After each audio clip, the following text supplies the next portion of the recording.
안녕하세요. 미디어 프로젝트 3주 2차 강의를 시작하겠습니다. 오늘은 챕터 3, 기하급수 기업의 외적 요소입니다. 기하급수 기업의 5가지 외적 특성을 알아보겠습니다. Staff on Demand, 주문형 직원입니다. 두 번째는 Community와 Crowd, 세 번째는 알고리즘, 네 번째는 Leveraged Asset, 외부 자산 활용입니다. 다섯 번째는 Engagement, 참여입니다. 머리글자를 따면 스케일이라는 약어로 표현할 수 있습니다. 스케일의 첫 번째는 Staff on Demand, 주문형 직원입니다. 맥킨지 연구소는 다음과 같이 채용 이론을 설명했었습니다. 인간의 재능을 가장 잘 활용하는 방법은 배타적인 정규직 고용관계를 통해 사람들이 같은 장소에서 보낸 시간만큼 임금을 지불하는 것이다. 이들 치고는 안정적인 위계질서를 조직화하고 주로 상관의 판단에 따라 평가받으며 해야 할 일이 무엇이고 그 일을 어떻게 해야 하는지 미리 정해져 있어야 한다. 그 내용 중에서 지금 기업들에게 적용되는 것은 단 하나도 없습니다. 기하급수 기업이라면 빠르게 변화하는 이 세상에서 속도, 기능성, 유연성을 갖추기 위해 주문형 직원을 쓰는 것이 필수입니다. 기본 조직의 밖에 있는 인력을 활용하는 것은 기하급수 기업을 성공적으로 설립하고 운영하는 핵심 열쇠입니다. 우리 회사 직원들이 아무리 뛰어난 재능을 가졌다고 한들 그 재능은 바로 앞에서 진부화되고 경쟁력을 상실하게 될 가능성이 큽니다. 오늘날 정규직 인력을 가진 기업이라면 누구나 똑같은 걱정거리를 안고 있습니다.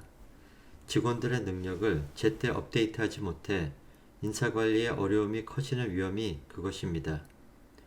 인터넷 위주의 급변하는 글로벌 시장에서 절박해진 기업들은 부족한 전문 능력을 메우기 위해 점점 더 외부의 임시 인력에 의존하는 추세입니다.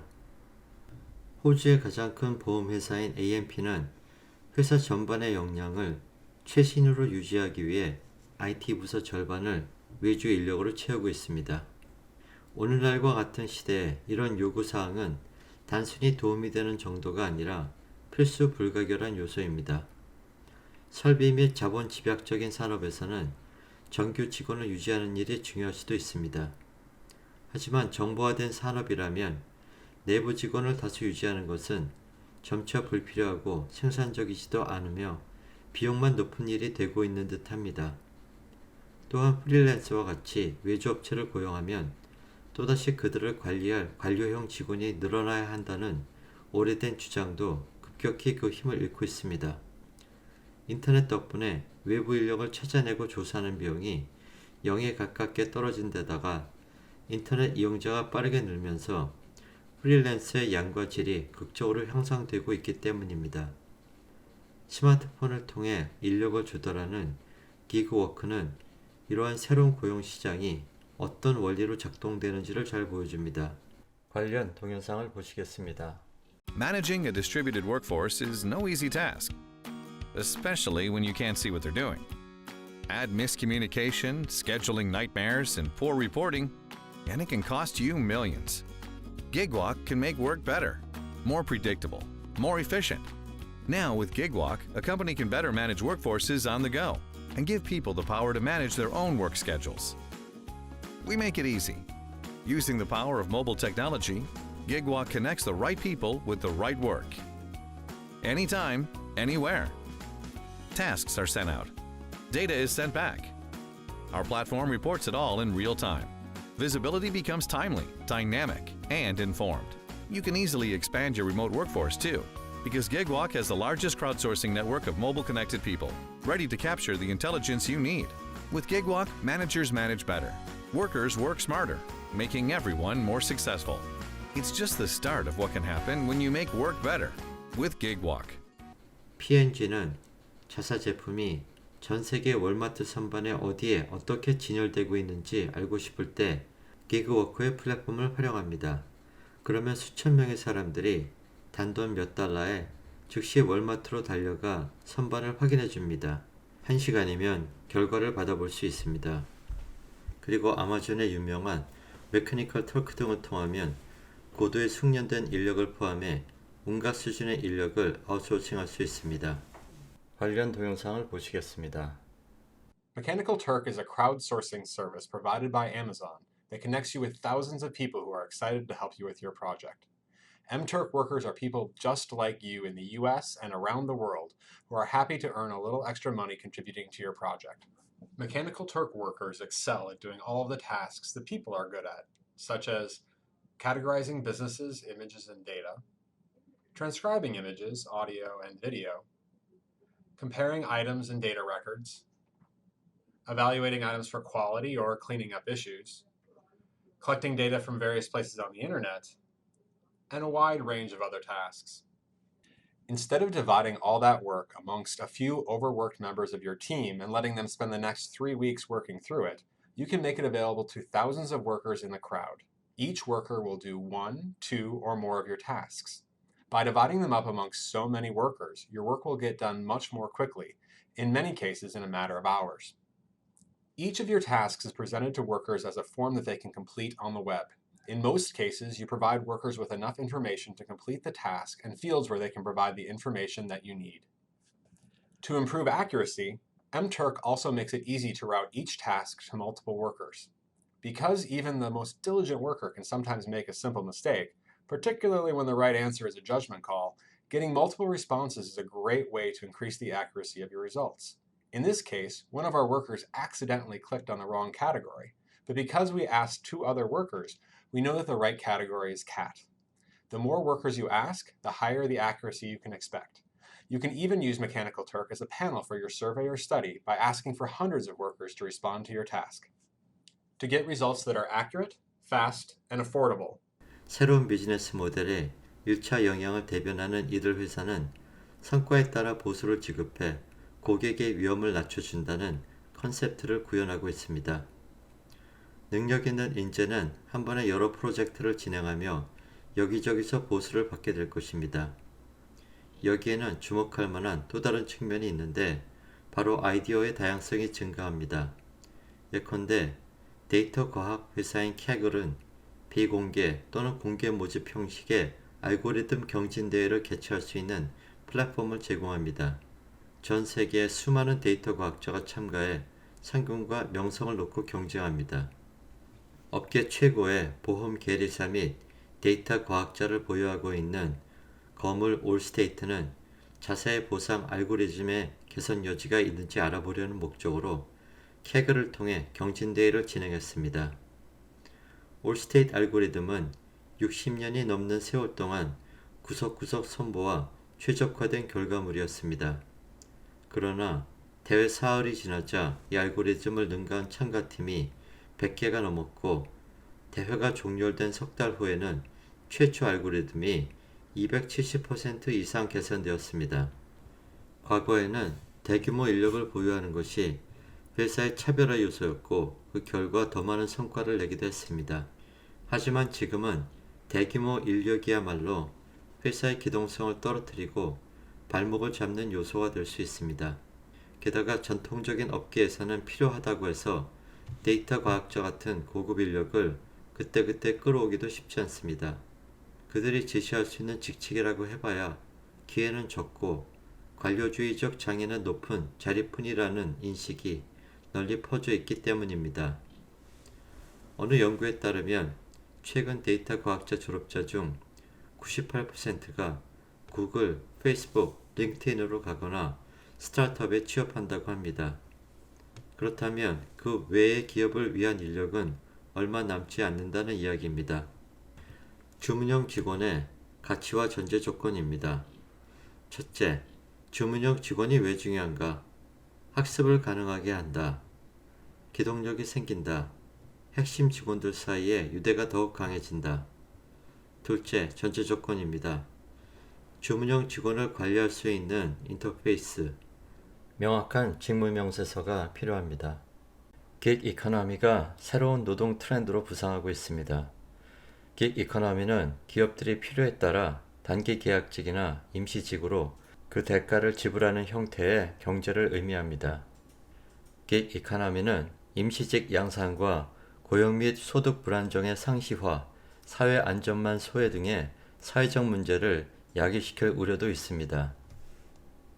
관련 동영상을 보시면서 긱 이코노미의 긍정적인 면과 부정적인 면에 대해서 함께 생각해 보도록 하겠습니다. 먼저 긱 이코노미의 브라이트 사이드입니다. Week we're looking at the future of work. Coming up, does the permanent job have a future? As the gig economy grows, we report on how French web developers are hiring agents to represent them.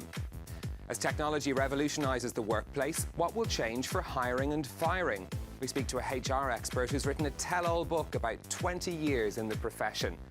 Now, the warnings have been many and varied. The permanent job is dead. Robots and artificial intelligence will replace human workers. However true that might be, it is true that the world of work is changing, and more than ever, we need to learn new skills to stay relevant. In 2016, the World Economic Forum estimated that just over half of the global working age population were employees contracted to work for an employer. 13% were self-employed or freelance, 4% were unemployed. Studies in the United States say a significant proportion of new jobs created since 2005 have been in alternative work arrangements. Platforms like Uber or Didi in China have helped to accelerate this trend. In some industries, workers are choosing temporary or contract work to maximise their income. This report from Valerie Lebon. For the past 9 months, Fabien has been setting up an app for this recruitment company. But though he spends his days in their offices, he is his own boss.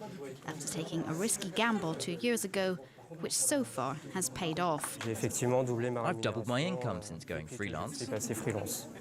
A journey he began by taking on an agent specializing in web developers. They find Fabien work suited to his ambitions and take tiresome tasks off his hands. Top 5 takes the weight of all the negative aspects of going freelance. The commercial side, the admin side, the secretarial side, and the accounting side. And they also take care of my online reputation. In a hugely competitive market, highly skilled developers like Fabien are in demand. And by going through an agent, companies are given a guarantee the job will be completed. For this, they're willing to pay the price. The more specialized you are, the more sought after you are. So it's really difficult to attract them, to keep them, when they're surrounded by others who want them. Whatever the contract, the digital sector is one of the rare fields where developers hold the power over their employers. We cater to everything they ask for. They can change jobs in a matter of days if they want. All this has contributed to a sort of celebrity status for this profession. In an ever-evolving sector, agents justify rising costs by offering developers trained on the latest technologies. Today, if a developer sets his price at €500 a day, in 6 months or a year, he'll be even more expensive because his skill set will be more significant. As the digitalization of society deepens, a bright career lies ahead for developers. Between now and 2022, the sector is expected to create over 100,000 jobs in France. 웹 개발자처럼 긱 이코노미를 통해서 큰 수익을 거두는 사람도 있는 반면에 긱 이코노미로 인해서 고용의 불안정에 시달리는 사람들도 있습니다. 긱 이코노미의 다크 사이드를 보시겠습니다. Well, that's the case in one industry where skilled workers are very much in demand. But what about the rest of us? Well, to talk about this, I'm joined in studio by Didier Biel, who's written a book about his experiences working in human resources, hiring and firing people. The book is called, roughly translated, HR, the Mincing Machine. Didier Biel, thank you very much for speaking to us. You're welcome. HR, recruiting, breaking, firing, but at the end of the day, it was the grinding machine. Still pretty brutal as a title. It is. But it is also my experience from HR that today HR are becoming more and more brutal in the way they are treating people and especially in the way they are firing people. A few years ago, I won't say that I wasn't firing people with no clear reason, but at least we were more cautious about people and the way we were handling the case. Today, it's very brutal. I mean, today you can be fired in less than 15 minutes. HR 부서는 Human Resource, 인사부서인데 이제는 사람의 해고가 15분 만에 결정될 만큼 잡이 불안정해졌다고 합니다. 그러한 동기로 이 책을 쓰게 되었습니다. And I suppose for those of us that might be worried about job security going forward with changing technology and all that, how do you avoid, I suppose, being the person, there being a case against you, or how can you prepare for it? Unfortunately, there is no certain way to avoid being the next. I think we have to be prepared that at the end of the day, we will have to move from one job to another, sometimes willingly, sometimes because you don't have any other choice. But it's a fact, and no one will stay within the same company for life, that's for sure, but even for 10, and maybe in the future, even for 5 years in a row. 이제는 평생 직장 개념은 사라지고 몇 년마다 잡을 바꿔야 되는 시대가 오고 있습니다.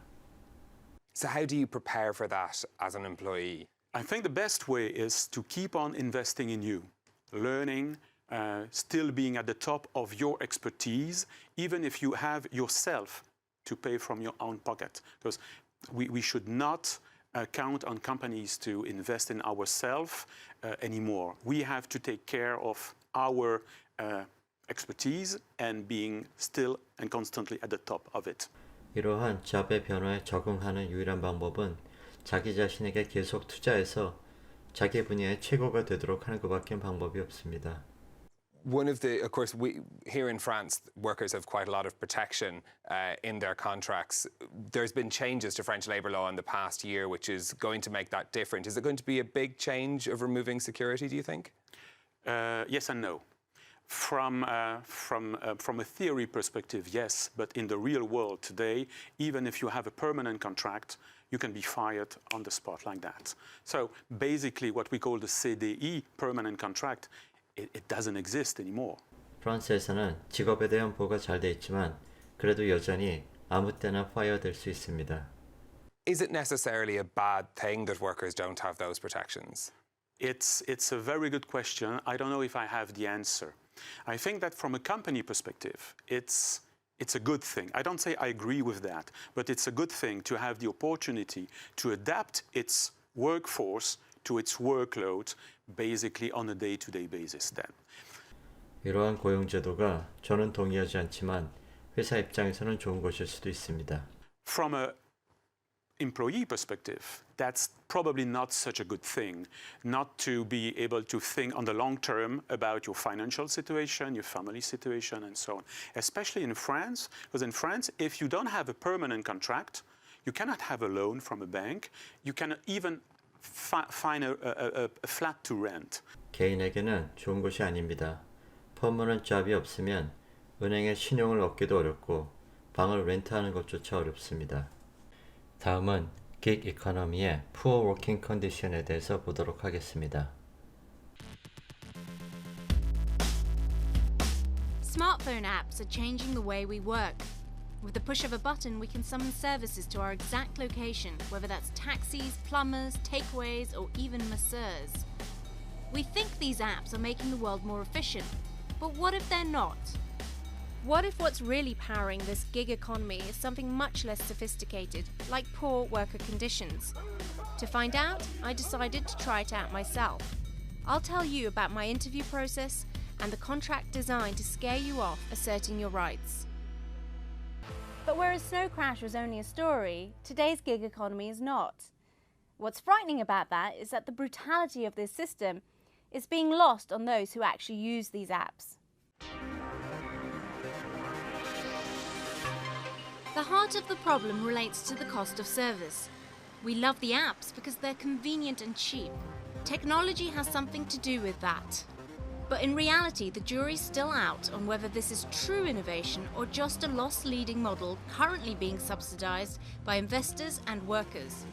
Many of the latter are having to work harder for less money and without the securities provided by traditional employment contracts, just because they're called contractors instead of employees or workers. This year has seen several protests by Uber and delivery workers. They say it isn't possible to make a London living wage once all costs are accounted for. There are also parts of the country where Deliveroo advertises rates of £6 per hour plus £1 per drop. 다음은 어펜딕스입니다. 긱 이코노미가 가져온 푸어 워킹 컨디션에 대해서 더 알아보도록 하겠습니다. 지금까지 시청하신 것으로 이번 차수 수업이 인정됩니다.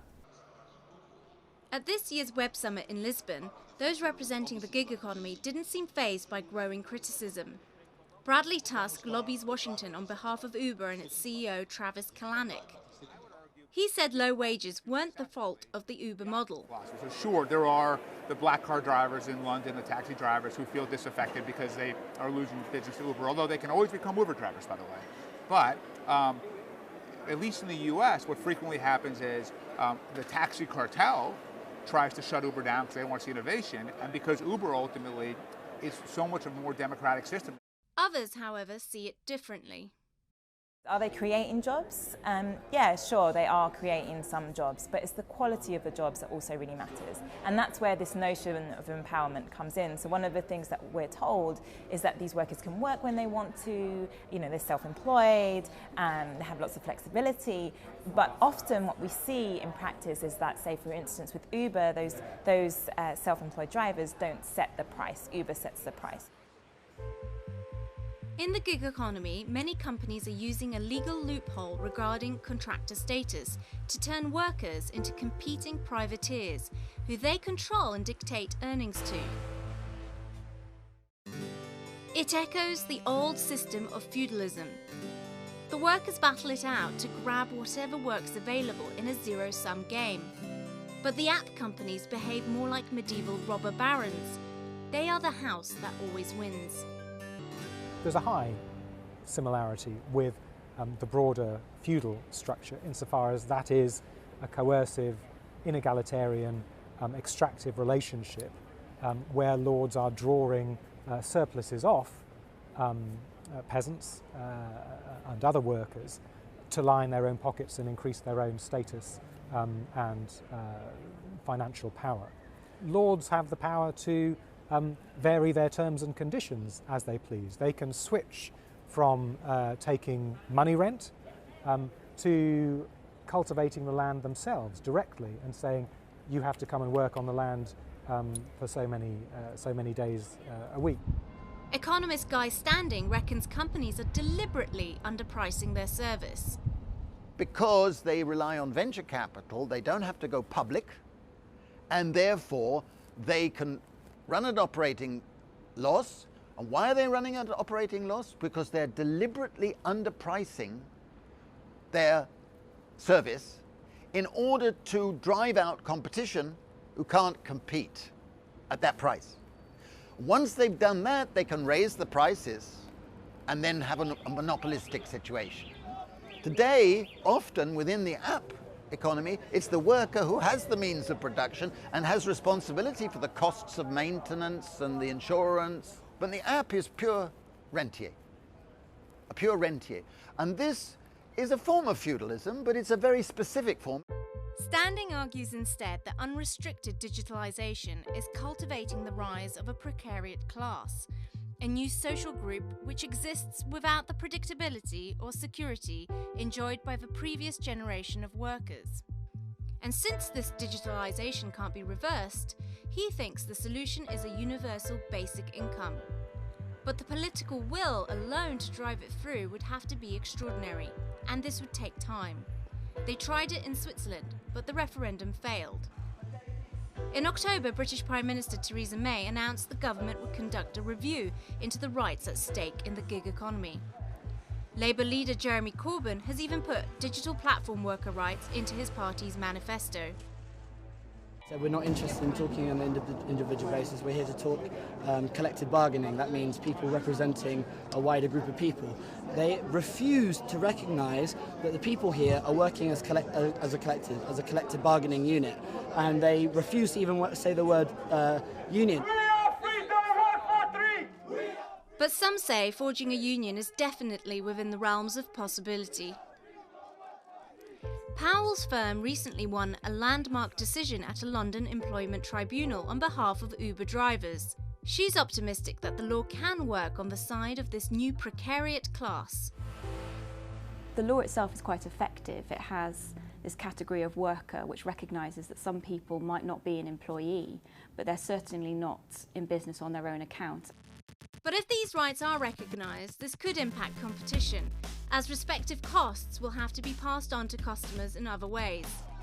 What we're learning slowly but surely is that the gig economy works by putting living standards under pressure. Despite its success with customers, critics say these apps are built on dubious business models and that someone is always losing out. At the moment, it seems to be the workers. Until anything changes, there's no escaping that what these apps are really doing is popularising the return of an upstairs-downstairs society. Workers, instead of saying "you rang, my lord," just end up saying "you hailed, my lord."